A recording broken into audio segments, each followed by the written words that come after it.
तस्वीरें हम आपको दिखा रहे हैं, बॉर्डर की तस्वीरें भी हम आपको दिखा रहे हैं कि किस तरीके से जाम यहां पर लगा हुआ है, पुलिस का कड़ा पहरा है, लगातार हाई सिक्योरिटी है, क्योंकि प्रशासन ने फुल प्रूफ प्लान भी तैयार कर लिया है कि राहुल गांधी अगर संभल आना चाहते हैं, संभल जो कि अब शांति की राह पर है, लेकिन वो अशांत ना हो, स्थिति वहां पर किसी तरह की ना बिगड़े, इसलिए प्रशासन का फुल प्रूफ प्लान तैयार है कि राहुल गांधी को दिल्ली की सीमा पार न करने दिया जाए।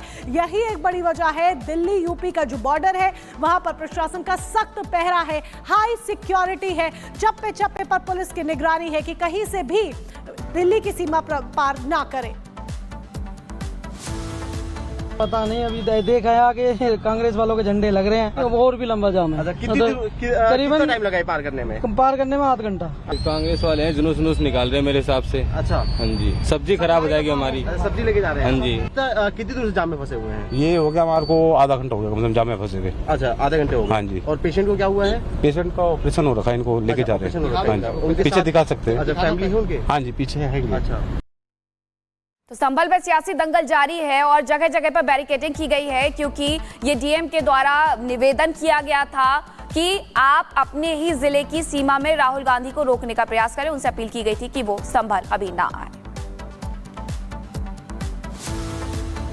और खबरों में अब बात करेंगे महाराष्ट्र की। महाराष्ट्र में भी सियासी दंगल चल रहा है कि आखिरकार इस बार महायुति की सरकार में कौन उभर करके सीएम के तौर पर सामने आने वाला है, और इसे लेकर के बीजेपी नेताओं की आज मीटिंग भी बुलाई गई है, महायुति की बैठक भी होगी। और ऐसे में माना यह जा रहा है कि आज ही मुख्यमंत्री के नाम का ऐलान हो जाएगा, क्योंकि 5 तारीख शपथ ग्रहण की तारीख पहले से तय कर दी गई थी। तो बड़ी जानकारी, करीब 1 घंटे बाद की मुलाकात होगी विधायक दल की बैठक में, नए नेता का चुनाव होगा, पर्यवेक्षक वहां पर पहुंच चुके हैं, और करीब 1 घंटे बाद जब बीजेपी विधायकों की बैठक होगी, उसके बाद ये माना जा रहा है कि मुख्यमंत्री के नाम का ऐलान भी कर दिया जाएगा। आज ही राज्यपाल से मिलेंगे महायुति के नेता और बताएंगे कि आखिरकार उनकी तरफ से मुख्यमंत्री का दावेदार कौन है। पर्यवेक्षक पहुंच चुके हैं मुंबई, और मुंबई में ये मीटिंग होगी। मीटिंग के बाद ही ये तय होगा कि आखिरकार विधायक दल की बैठक में नया नेता किसे। और इसी बीच आपको बता दें, आज सरकार बनाने का दावा पेश करेगी महायुति। मुंबई में राज्यपाल से मिलेंगे महायुति के बड़े नेता। दोपहर 3:30 बजे राजभवन जाएंगे महायुति के नेता। बड़ी खबर आपको बता रहे हैं, आज सरकार बनाने का दावा पेश करेगी महायुति। महाराष्ट्र में नई सरकार के गठन के लिए हलचल तेज हो चुकी है। करीब 1 घंटे बाद मुंबई में बीजेपी विधायकों की बैठक होने जा रही है। विधायक दल की बैठक में नए नेता का चुनाव होगा। बीजेपी के दोनों पर्यवेक्षकों की मौजूदगी में ये मीटिंग होगी। बीजेपी विधायक दल का नेता ही बनेगा महाराष्ट्र का नया मुख्यमंत्री। और इसी खबर पर अनामिका सिंह काली और कोमल हमारे साथ जुड़ गए हैं। अनामिका सिंह, सबसे पहले आपके पास आते हुए, आज अब से 1 घंटे बाद बताया जा रहा है कि विधायक दल की बैठक होने जा रही है, उसी में विधायक दल का जो नेता है वो चुना जाएगा, फिर लगभग धीरे धीरे तस्वीर साफ हो जाएगी, राजभवन पहुंचेंगे और सरकार बनाने का दावा पेश करेंगे। और देखिए, 30 नवंबर को महाराष्ट्र विधानसभा चुनाव के नतीजे आए थे, लेकिन उसके बाद अब तक, यानी कि आज 4 तारीख है, और इन 10 दिनों की रस्साकशी के बीच आज वो दिन आया है जब विधायक दल की बैठक आज आयोजित की गई। मेरी मौजूदगी विधान भवन के बाहर ही है, और देखिए यहाँ पे एक एक करके जो विधायक हैं उनके पहुंचने का जो सिलसिला है वो शुरू भी हो गया है।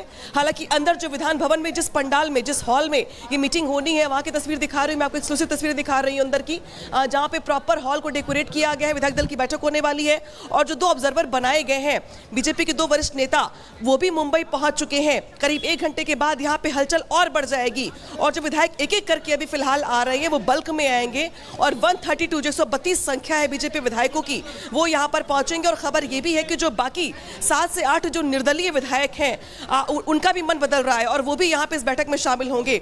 यानी कि जो संख्या बल होगा बीजेपी की ओर से, जो पहले से ही काफी ज्यादा है, वो थोड़ा आज और बढ़ जाएगा, पलड़ा और भारी हो जाएगा। और आज की विधायक दल की बैठक के बाद कम से कम ये तो साफ हो जाएगा तमाम बैठकों के राउंड के बाद, आज की इस बैठक के बाद, कि फिलहाल महाराष्ट्र में मुख्यमंत्री कौन बनने वाला है। क्योंकि जिस तरीके से जो कयास हो, जो चर्चाएं हो, जो कार्यकर्ताओं के मन की बात हो, जो उनका उत्साह हो, जो उनकी मांग हो, इन सबके इतर जो दिल्ली में निर्देश मिला हुआ है, जो दिल्ली में जो चिट्ठी मिली हुई है, जो दिल्ली से ऑब्जर्वर आ रही हैं, उनके ही पास जो पार्टी का संदेश है वो ये है कि भाई वो कौन मुख्यमंत्री होगा, लिहाजा विधायक दल की बैठक में उनकी ओर से, हालांकि जो बीजेपी की परंपरा रही है, एक विधायक जो बड़े वरिष्ठ विधायक होते हैं वो प्रस्ताव रखते हैं, नाम का सहमति की मुहर लगती है, इसके बाद जो ऐलान होता है उसके बाद मुख्यमंत्री के नाम का ऐलान करने के साथ साथ पार्टी ऐलान कर देती है। लेकिन अभी फिलहाल देखिए जो आसपास का नजारा, जरा मैं वो भी दिखा दूं विधान भवन के बाहर का।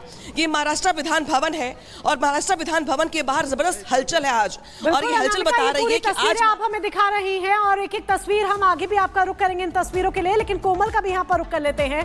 कोमल देखिए, लगभग 1 घंटे बाद जो तस्वीर है वो साफ हो जाएगी, संख्या बल को मजबूती मिल सकती है जिस तरीके से अनामिका बता रहे हैं, लेकिन कहीं ये ना हो कि जो कुछ भी अभी सोचा जा रहा है स्थिति और तस्वीर उसके उलट हो जाए, क्योंकि बीजेपी अक्सर अपने सरप्राइज एलिमेंट के लिए जानी जाती है। बिल्कुल, देखिए बीजेपी हमेशा सरप्राइज एलिमेंट के लिए जानी ही जाती है। आपको याद होगा मध्य प्रदेश से भी ऐसी तस्वीर निकल करके सामने आई थी और राजस्थान में भी जब चुनाव हुए थे तो उस दौरान भी एक ऐसी ही तस्वीर निकल करके सामने आई थी। तो ऐसे में कयास ये भी लगाए जा रहे हैं कि एंड मोमेंट में जो नाम दिए जा रहे हैं उस पर जो है कुछ अलग ही तस्वीर निकल करके सामने आए। लेकिन अगर हम बात करें तो देखिए महाराष्ट्र में पहले भी देखिए सीएम के चेहरे की बात करें या डिप्टी सीएम के चेहरे की बात करें, वो देवेंद्र फडणवीस ऑलरेडी रहे हैं, तो उनको एक बहुत अच्छे से स्टेट को चलाने का अनुभव है। तो ऐसे में कहीं ना कहीं प्रबल दावेदारी जो है वो देवेंद्र फडणवीस की ही बताई जा रही है। अगर हम उनके घर के बाहर की तस्वीर, आवास की तस्वीरें आपको दिखाए थे तो उनके आवास के बाहर भी देखिए बोर्ड लगा दिए गए थे कि सीएम का ताज जो है वो देवेंद्र फडणवीस के सर पर ही सजेगा। सबब एरिया में अगर आप मुंबई के जाएंगे तो अलग अलग जगहों पर जो सीएम के चेहरे को लेकर के जो पोर्ट्रे किया गया है वो देवेंद्र फडणवीस को उन्हीं को ही किया गया है। साथ ही साथ अगर हम बात करें तो प्रदेश अध्यक्ष जो है चंद्रशेखर बावनकुले है, या फिर अगर हम बीजेपी के तमाम वरिष्ठ नेताओं की बात करें तो उनकी तरफ से भी जो नाम होता है वो देवेंद्र फडणवीस का ही होता है। तो प्रबल दावेदारी साफ तौर पर उनकी ही बताई जा रही है। हालांकि देखिए 10 बजे से ये बैठक शुरू होगी और बैठक में अंतिम मुहर लग जाएगी, क्योंकि 12 दिन हो गए हैं लेकिन सीएम के चेहरे को लेकर के अभी भी एक सस्पेंस बना हुआ है और वो सस्पेंस जो है आज खत्म हो सकता है। यानी देखिए क्या देवेंद्र फडणवीस होंगे या कोई और चेहरा, कोई फ्रेश चेहरा हो सकता है, इस पर जो कयास लगाए से हलचल जो बड़ी हुई है, चाहे वो आवास हो बाकी तमाम नेताओं के, चाहे वो यहाँ पे हलचल हो, जबरदस्त हलचल के बीच आज कौन होगा महाराष्ट्र का मुख्यमंत्री ये साफ हो जाएगा। और आज जो तमाम महायुति की नेता है वो जाएंगे राजभवन, सरकार बनाने का दावा यहाँ पे पेश किया जाएगा। जो बड़ी कवरेज है लगातार यहाँ पे बनी हुई है। यार रुक रहे ब्रेक के लिए, ब्रेक के बाद भी खबरें लगातार जारी है। अब देखते रहिए रिपब्लिक भारत। संभल हिंसा की जांच जैसे जैसे आगे बढ़ रही है, इसकी साजिश को लेकर के चौंकाने वाले खुलासे भी हो रहे हैं। हिंसा की साजिश का कनेक्शन सिर्फ स्थान ही नहीं है, बल्कि भारतीय विदेश शक्तियों के हाथ होने का शक भी पुख्ता होता जा रहा है। दरअसल हिंसा के दौरान पाकिस्तान मेड कारतूसों से फायरिंग का दावा किया जा रहा है। पाकिस्तान कनेक्शन कैसे सामने आया है, इस रिपोर्ट में देखिए। लेकिन इसके पहले आपको एक और बड़ी जानकारी इससे जुड़ी हुई बता देते हैं, जहां पाकिस्तानी कारतूस से संभल सुलगा है। संभल हिंसा का पाकिस्तानी जो कनेक्शन सामने आया है उसकी वजह यह है कि हिंसा वाली जगह से पाकिस्तान निर्मित कारतूस बरामद किए गए हैं, खोखे बरामद किए गए हैं। तो संभल हिंसा का पाकिस्तानी कनेक्शन निकल करके सामने आया है। हिंसा वाली जगह से मिले पाकिस्तानी मेड कारतूस 9mm के 2 मिस फायर और 1 खोखा बरामद किया गया है। कारतूसों पर पाकिस्तान ऑर्डिनेंस फैक्ट्री की मोहर लगी हुई है। फॉरेंसिक टीम की जांच के दौरान ये कारतूस मिला है। सबूतों की तलाशी के दौरान नालियों की सफाई के दौरान ये कारतूस मिले हैं। इंडिया मेड 12 बोर के 2 और 32 बोर के 2 खोखे भी बरामद किए गए हैं। तो